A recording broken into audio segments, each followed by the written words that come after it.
नमस्कार, मैं हूं आपके साथ विशाल कालरा।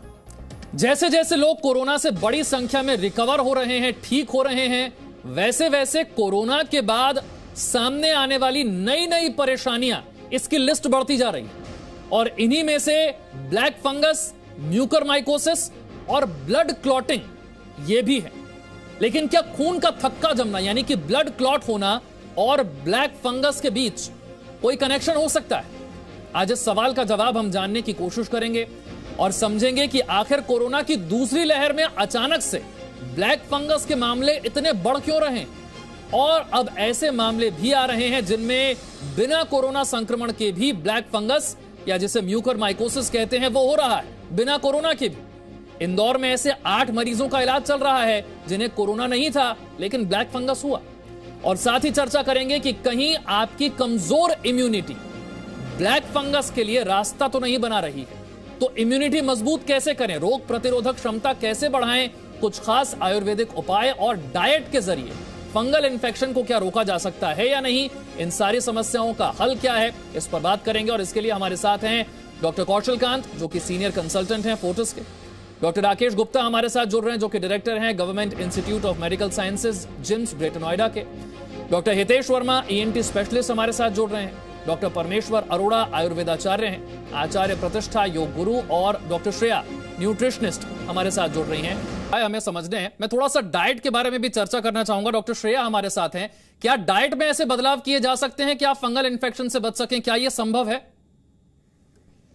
विशाल जी, हम लोग बात कर रहे हैं ब्लैक फंगस, व्हाइट फंगस। तो अगर हम फूड की बात करें तो ये जो मोल्ड्स हैं, ये पहले भी कई बार हम लोग ब्रेड जब लेकर आते थे, वो 3-4 दिन पड़ी होती थी तो उसके ऊपर काले रंग का मोल्ड बनना शुरू हो जाता था। तो अगर वो मोल्ड या फिर वो जो इफेक्टेड एक ब्रेड है जिसके ऊपर फंगस लगी हुई है, जब वो कोई भी खाता था तो उस टाइम पे भी लूज स्टूल या फिर स्वेलिंग या फिर और बहुत सारी चीजें कॉन्सिक्वेंसेज होती थी, बच्चे बीमार पड़ते थे या हम लोगों को फूड पॉइजनिंग होती थी। वैसा ही अभी सेम वेज आपका जो ब्लैक फंगस है और जो अभी व्हाइट फंगस और ज्यादा डेंजरस आ रहा है, तो डेफिनेटली अब ये एक ह्यूमिड इन्वायरमेंट में ग्रो कर रहा है। अभी ह्यूमिडिटी जितनी ज्यादा बढ़ती जाएगी, ये फंगस ग्रोथ, ये मोल्ड ग्रोथ और हो सकती है। तो सबसे पहले तो यही कि आप जितनी भी पैकेट बंद चीजें हैं, जैसे कि आपके ब्रेड, जितनी भी बेकिंग वाली चीजें हैं, वो थोड़ा अवॉइड कीजिए। हो सकता है कि जो ब्रेड आप मार्केट से लेकर आ रहे हैं वो काफी दिन पुरानी हो, और अगर आपको उसमें कोई भी फंगल ग्रोथ दिख रही है, व्हाइट कलर के पैचेस, ग्रीन कलर के पैचेस या फिर ब्लैक कलर के पैचेस, आपको ये वाली चीजें बिल्कुल नहीं खानी है। टेट्रा पैक में हम लोग दूध लेकर आते हैं आजकल, या फिर टेट्रा पैक में जूसेस होते हैं, तो आपको नहीं पता है वो टेट्रा पैक के अंदर कोई फंगल ग्रोथ हो। तो इसीलिए आपको जितनी भी पैकेट वाली चीजें हैं, पुरानी चीजें हैं, अब हाई टाइम है कि आपको वो अवॉइड करना है। घर पे फ्रेश ही बनी हुई चीजें आप खाएं और अपनी इम्यूनिटी आपको इंक्रीज करनी पड़ेगी। ये जो हम लोग पोस्ट कोविड भी देख रहे हैं, पेशेंट्स को ये हो रहा है, इसका भी कहीं ना कहीं हमने देखा था कि रीजन क्या हुआ कि कई आईसीयू में थे या कोमॉर्बिडिटीज जैसे कि डायबिटीज, हार्ट पेशेंट या किडनी पेशेंट, या ऑलरेडी जो वल्नरेबल सेक्टर था जिनकी इम्यूनिटी कम है, चाहे वो पोस्ट किडनी ट्रांसप्लांट पेशेंट हो, उनकी इम्यूनिटी कम थी और अगर वो फंगस उनको कहीं ना कहीं आया, अब उन्होंने इनहेल किया वो फंगस, वो यहां से गया, उसके बाद आपको यहाँ इफेक्ट किया, ब्रेन में गया, या फिर अगर हम व्हाइट फंगस की बात करें, आपके आउटर एरिया जो आपके प्राइवेट पार्ट है वहां पर वो आपको व्हाइट फंगस दिखता है। सो ये व्हाइट फंगस, ब्लैक फंगस से बचने का एक और भी तरीका है, डाइट तो है ही है। आपको डाइट में ऐसी चीजें खानी है, जैसे अभी हमारे को पैनलिस्ट ने भी बताया कि ब्लड थिनिंग वाली चीजें आप डाइट में रखें, चाहे garlic, turmeric, ginger, green smoothie जैसे कि आपके baby spinach, wheat grass, spirulina, आप सारे ग्रीन्स को, चाहे वो आपको पुदीने का पानी, पुदीने के पत्ते आप पानी में बॉईल कीजिए, वो पीजिए। गुलाब तोड़ के लाइए, गुलाब को बॉईल कीजिए, वो पीजिए। अपने ब्लड को आप थिन रखें। अगर ब्लड थिन है तो ऑक्सीजन अच्छे से ट्रैवल करेगा, इम्यूनिटी भी बढ़ती है क्योंकि वो विटामिन के है, और विटामिन डी, जिंक, ये सब आपको डाइट में पता है कि लेना है। पर इसके अलावा एक और चीज है, अपना हाइजीन। हाइजीन, नीम का पानी उबाल के आप उससे नहाएं, हैंड सैनिटाइज करें, घास पे ना जाएं, बच्चों को घास पे ना जाने दें। अगर वो घास पे जा रहे हैं तो उनको सॉक्स पहनाएं, फुली कवर्ड चीजें पहनाएं। अगर हम लोग ऐसे ह्यूमिड या कोस्टल एरियाज की बात करें, वहां पे अगर हम अपने कबर्ड्स खोलते हैं चाहे वो मुंबई हो चाहे गोवा हो, आप कभी भी 2-3 दिन पुराना कमरा जो बंद हो उसको जब आप खोलेंगे तो वहां पर आपको ब्लैक फंगस दिखती है। तो अगर वहां पे बर्तन रखे हों और अच्छे से ना धुले हों तो वो उस फंगस वाले बर्तन में आप खाना खाएंगे तो बीमार पड़ेंगे। तो इसीलिए अब ये टाइम है, ये सीजन है फंगस का, ग्रोथ का, मूल्स का, क्योंकि ह्यूमिडिटी आने वाली है और आ रही है। तो इसीलिए हाई टाइम है क्रॉस वेंटिलेशन, एटमॉस्फेयर क्लीन, चाहे कपूर जलाइए चाहे नीम जलाइए और अपनी इम्यूनिटी इंक्रीज रखिए। और जो भी डायबिटिक पेशेंट है वो ध्यान रखें HbA1c, ग्लाइकेटेड जो शुगर होता है, ग्लाइकेटेड हीमोग्लोबिन, वो 3 महीने में चेक करें। आपकी शुगर आपको लगता है प्री डायबिटिक है तो हाई टाइम है डाइट में प्रोटीन इंक्रीज कर लीजिए, फ्रूट्स कम कीजिए।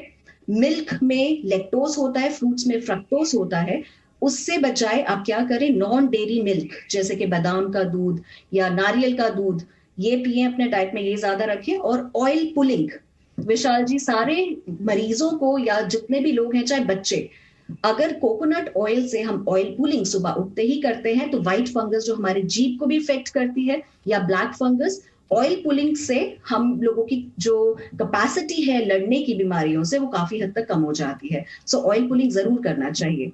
तो ऐसे कई उपाय हैं। ब्लैक फंगस को समझना यहां पर जरूरी है ताकि उससे जुड़े हुए जो भ्रम है वो दूर हो सके। इसकी वजह क्या है और फिर इससे बचने का तरीका क्या है, समाधान क्या है, इस पर चर्चा हम आगे जारी रखेंगे। एक छोटा सा ब्रेक। ब्लैक फंगस के बढ़ते केसेस के पीछे की वजह क्या है, इसे कैसे पहचाने और इसका समाधान क्या है, इस पर हम चर्चा कर रहे हैं। उन्हें कोरोना भी हो गया, अब क्या डाइट से ऐसा कोई तरीका है कि उनकी इम्यूनिटी को बढ़ाया जा सके, थोड़ा स्ट्रॉन्ग किया जा सके?